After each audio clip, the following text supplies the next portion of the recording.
Mets Musings is an unofficial, independent podcast covering New York's National League Baseball team. It is not affiliated in any way with Major League Baseball or the New York Mets.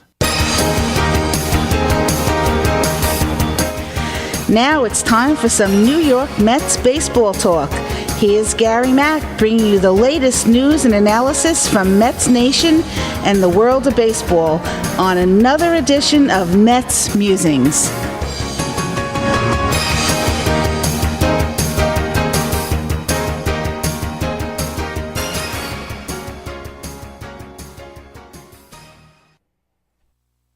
And hello and welcome to another edition of Mets Musings, and this is a special edition, and I'm not going to take up a lot of time, but opening day, 24 hours away.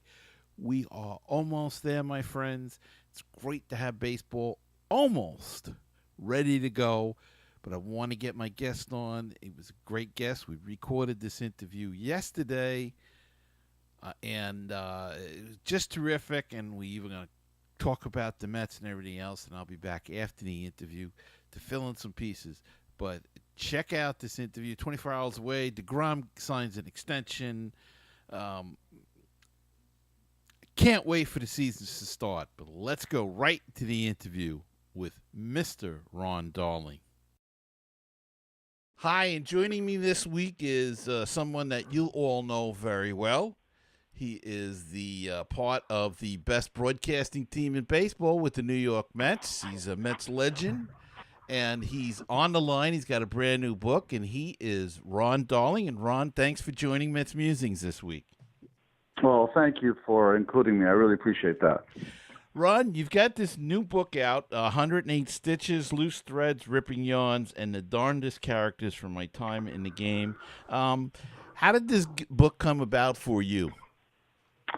Well, I think all the books that, the three books I've written have really come from, just so much time on the road alone. Mm-hmm. And I don't know, it's just a practice that I love to do that relieves some of the boredom. But this one came because, as your listeners might know, there's 108 stitches in a baseball. And I thought it would be a cool idea to see if I had enough stories in my time in the game that not only that I could tell, but that each one was interconnected 108 times to create the stitching around a baseball. And it worked. And, I'm not saying it worked for the reader, but it worked as far as the mathematics. And it was a great process, fun process, and it also was good for me to relive some of the, great moments I've been lucky enough to be witness to. Well, it did work for the reader. It's a very entertaining book. And, in fact, I have a thread, I think, that I can connect right around to complete your book. Great. And that thread is this. You spoke about Smokey Joe Wood and Babe Ruth, and you connect yourself all to that. My mother had her picture taken twice with Babe Ruth. Her name was Ruth Herman. Wow. And, of course, his name was George Herman Ruth, and my grandmother took him to Yankee Stadium, and he lifted my mother over the railing, took a picture on her, and she swore that it was on the day he hit his 60th home run, the first picture. We couldn't prove it, but I did find an old copy of the picture, and on the back had my grandmother's writing, and it was the exact date of the 60th home run. So it's not verifiable, but... Well, listen, never let the truth get in the way of a good story. That is number one. And two, to continue, maybe we're at 110 stitches now. My good friend Roger Angel, who wrote the Web of the Game about the St. John's Yale game in 1981, is the only person I know that saw Babe Ruth play. So now I know that your mom saw him play, and I know that Roger saw him play. There you go. That's pretty good. So you start the book at A with Don Ossie and work from there, and lots of interesting stories as you go through the combination. You tie it into Larry Boa. Gary Carter, everybody. One of the interesting stories was getting Kevin Elster arrested. You want to talk a little bit about that? Yeah, well, we were just having some fun with Kevin, who was, let's just say, bragging about his exploits, and we had had enough of it, and it seems pretty juvenile in this day and age. But um, uh, you're in a clubhouse with guys for 8 months. All of their good and bad comes out. Nothing is hidden. And I will say Kevin Elster was one of my best friends when I played on the Mets. But sometimes enough is enough, and the best way to do it is in a joking manner. So the Philadelphia story, I know it's a great movie, but it'll be known by Mets players for Kevin Elster. For Kevin Elster, yeah. And of course, when you were in the Mets system, you were at Tidewater, and you have some interesting stories there. I don't want to give away the whole book because I want people to go out and buy it. But if you have one you care to relate. Well, I mean, one of the things about playing in Tidewater is that they have had such a long history of being involved with the Mets. I had never ever been in that area, even though I grew up on the East Coast. I'd never driven through Tidewater or knew it, and did not know that it was such a military town. My dad was a military person, and I think the most interesting thing about any minor league stories are that the scrum to get to the major leagues is just so difficult. And you realize when you're in the minor leagues that all of these young men are as equally as talented as you are. They're the best from their town or village or hamlet. And you're all thrown together and you kind of eat your way to the top. That's the thing I'll always take from the minor leagues. But, some of the stories I didn't include in the book was Rick Owenby, who ended up getting traded for Keith Hernandez. His favorite thing to do, he was a surfer kid from Huntington Beach, is that he could play Frisbee with his feet. It's those kind of things that happen. I didn't know anything about hacky sack, which is a game that you play with your feet and a kind of a mushed up a ball. I didn't know anything about that. So you're put all together from California to the East Coast, and you learn a little bit about Americana when you're in the minor leagues because everyone comes from a different place. Right. And it's such a tough job now. I remember Ralph Kiner used to say that there were guys in the minor leagues that probably had more talent than some of the guys in the majors, but a lot of it was mental. Mental or bad luck or happenstance.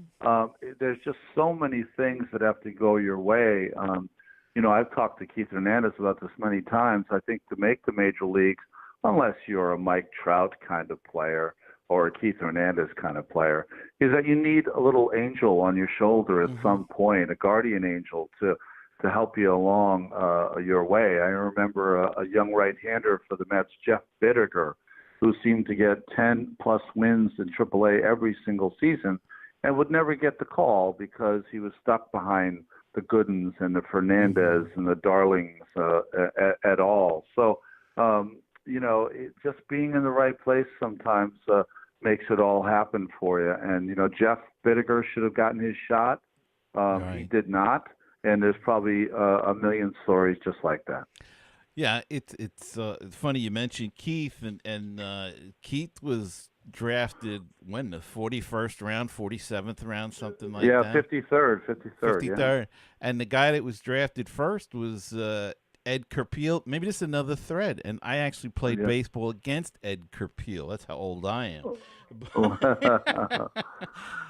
Well, it's not a perfect science, the draft. And I think that it's closer to a science now than it was in my day. But, literally in my day, you just had a local scout who told a fact checker that there was a local kid who could really play. They would send their big gun in to watch him play, and it depended on a Tuesday afternoon and 45-degree weather in Worcester, Massachusetts. Did I have a good day or did I not? Right, And there's a lot of happenstance luck involved, and again, unless you're one of those supreme talents that's a can't miss kind of talent. Now, do you think it's any better today with all of the analytics and the video going into the draft that they know so much more about these players? I mean, it's still a crapshoot, though. But yeah. I think what happens with the analytics is that teams have the ability organizationally to identify the players that fit what they think is a good ball player. I think you're right. It is a crapshoot, but listen, it wasn't perfect when only the scouts had all the power and only the eyes were on players, and it's certainly not perfect if the mathematicians take over and it's only the analytics that are looking at athletes and not eyes looking at their heart and hustle and all of those things. So, the teams that do it best are the ones that combine the analytics with the eyeballs. And the Houstons and the Red Sox and other teams like that. You've got to be able to do that at a high level and be able to take all the information out and be inclusive, not exclusive. The teams that are exclusive and mathematics only or scouts only are the ones that are not good. Right. And you write about this in the book. You mentioned about how the game has changed, and in some instances, not really for the better. Well, I think that me doth protest too much. I think we have a lot of people that are telling you that the game is in a great place because of the analytics. And listen, a lot of what is taught on the lower level, and I'm talking about the 12 to 15-year-old kids on how to play baseball, is not all correct. The ability to think for yourself. Here's an example. You have a coach who's calling the pitches of a 12-year-old kid, so he never gets to factor in the decision-making on what pitch to throw, sequence of pitching, and things to do. I think, all of that is part of the deal. It's just like parenting, right? I mean, what is it? They call it snow plowing or lawnmower parenting, where parents go out there, and we've seen the recent scandal, and they try to make sure that their kids never, ever have a tough moment. Right. That doesn't work. Having tough moments are teachable and learning moments. And I think, sometimes there's a theory that we're going to get these kids to play one way. Well, one way will get you drafted. One way will get you maybe some money by big league teams if you can throw 95 plus. Certainly it has nothing to do with how to get people out. And you have been around the game a long time, and of course now you're in the booth for the Mets. What makes you guys so good in that booth? I mean, we talk about chemistry on championship teams, and there's definitely a chemistry between you and Keith and Gary. Well, I think it starts with two names that very few people know. Our late, great director, Bill Webb, who had done so many All-Star, World Series broadcasts that his pictures were just impeccable.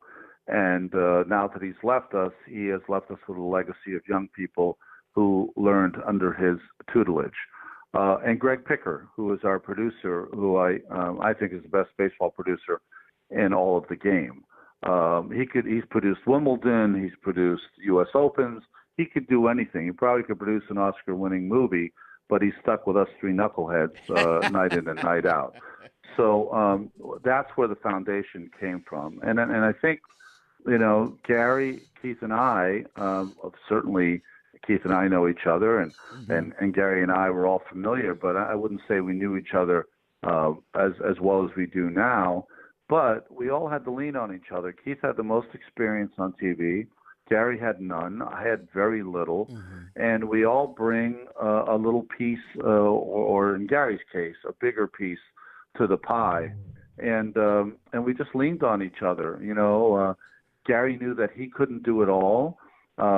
Keith knew he couldn't do it all, and I certainly couldn't do it all. So we come from a place on really counting on each other, and that count has turned into trust, and that trust has turned into we feel as though we can go anywhere we want to, and that if you get stuck in a rut, that one of your brothers will pick you up. The only way, I guess, the best way to equate it for your musical fans out there, it's like freeform jazz.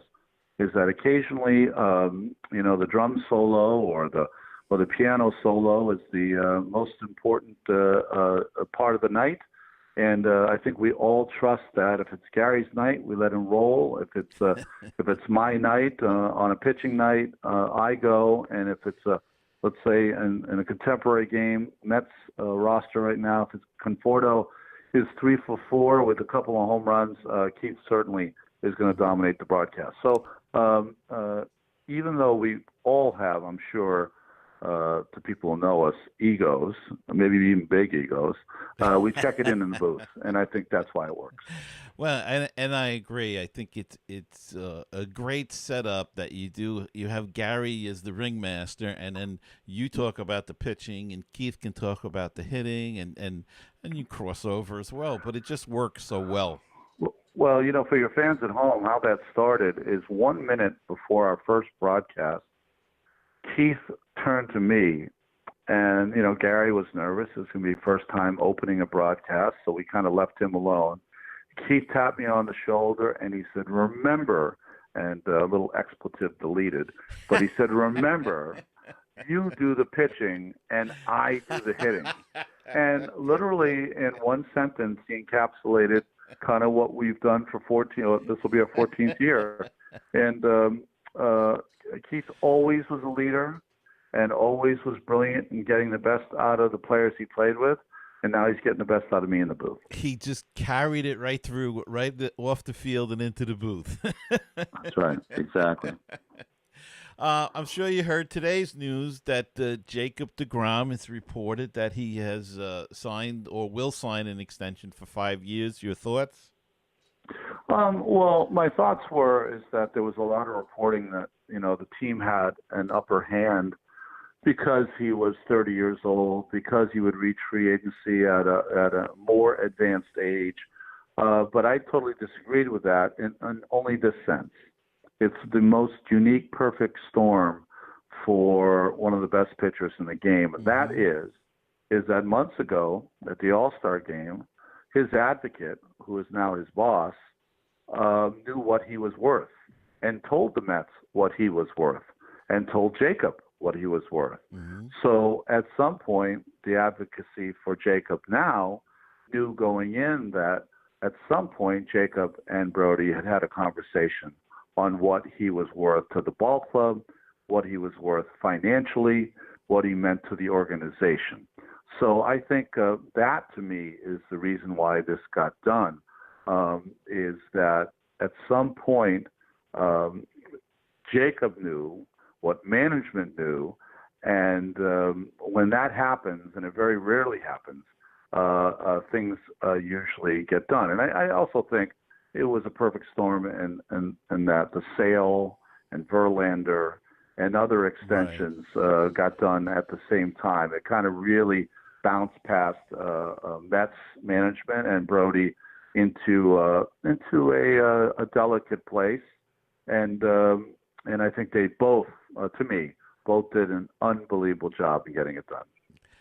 And thank goodness that they did. And we are rolling up to opening day soon, and I know you're in preparation for that. But I'd be remiss if I didn't get your opinion on this 2019 Mets team as we go into opening day. What's your thoughts about it?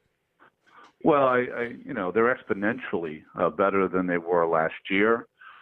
Their depth, as we're already seeing because of some of the injuries, is exponentially better than just about any time that I've covered them in the last 13 years. Mm-hmm. So I think that is a big key.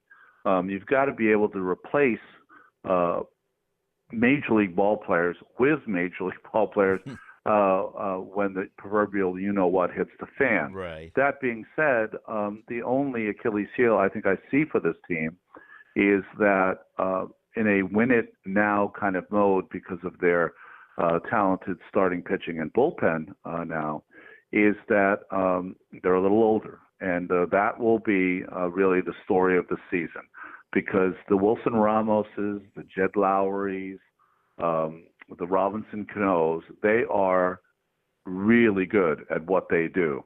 And the only way they cannot be really good at what they do is if they can't get on the field. Mm-hmm. So if they're on the field a lot, if you Met fans at home, if you're seeing Cano and Ramos's and Lowry's name in the lineup a lot during this summer, you're going to have a real fun summer. All right, that sounds great. And the book, of course, is 108 Stitches, Ron Darling, Loose Threads, Ripping Yarns, and the Darndest Characters from My Time in the Game. Any idea, is your schedule out yet where you're going to be signing this book? Yeah, I just had the people at St. Martin's Press, if people want to go on that website. But I literally next week, every single night, I'm in New Jersey, Manhattan, Connecticut, everywhere. And I know that they've tweeted it out. So if you want to go at Ron Darling Jr., that's my Twitter account, you'll see where I'll be. And if you can come, that would be great. When I do the book signings, I sign memorabilia, I take pictures. It becomes kind of a fun connection with Mets fans, and I honestly probably get as much out of it, hopefully, as the people that come do. Well, I know you'll be April 2nd. You'll be at the Huntington, the book review in Huntington. So if people want to jot that down, and there's a nice place in Rockville Center called Turn of the Corkscrew. You might enjoy being there. I hope. Yeah, I love to do the mom and pop shops, the smaller bookstores. Yeah. I love because I don't know. I don't want to see them go away. I guess because I'm a voracious reader, so I love those little places. Yeah, I was just there at one, in fact, for Art Shamsky's book, and it's a great little venue. So you got to work on a publicist to get you in there. Okay. Well, yeah, I already have plenty of those. That's up to them. So I kind of get led around by the tail and told what to do. So that's their job. Well, it's good to meet the public and meet the fans. Of course. Well, Ron, I want to thank you so much for taking the time. I know you have a busy schedule, and I know we had some snafus along the way, but I'm so happy that we finally got it together, and you could make it on today. Okay, thank you so much. I had a great time, and it was great musing about the Mets. Okay, and I'll be back right after this. Looking for great Cardinals talk? Then check out Conversations with C70. My name's Daniel Shoftaw, and I talk with some of the great bloggers on the internet today about their teams. But it always comes back to the Cardinals. Find the latest episode on my website, www.cardinal70.com, or at baseballpodcast.net. Baseball and BBQ, your place for interesting baseball talk, opinions, and history. Baseball and BBQ, your place for barbecue recipes, tips, and interviews from the world of barbecue. If you like baseball and if you like barbecue, then tune in to Baseball and BBQ. Find us on iTunes, Stitcher, Google Play, and BaseballTalkRadio.com, along with Mets Musings and other great baseball podcasts. With all the Mets news, it is the news from around the world and around the corner. Here's Gary Mack.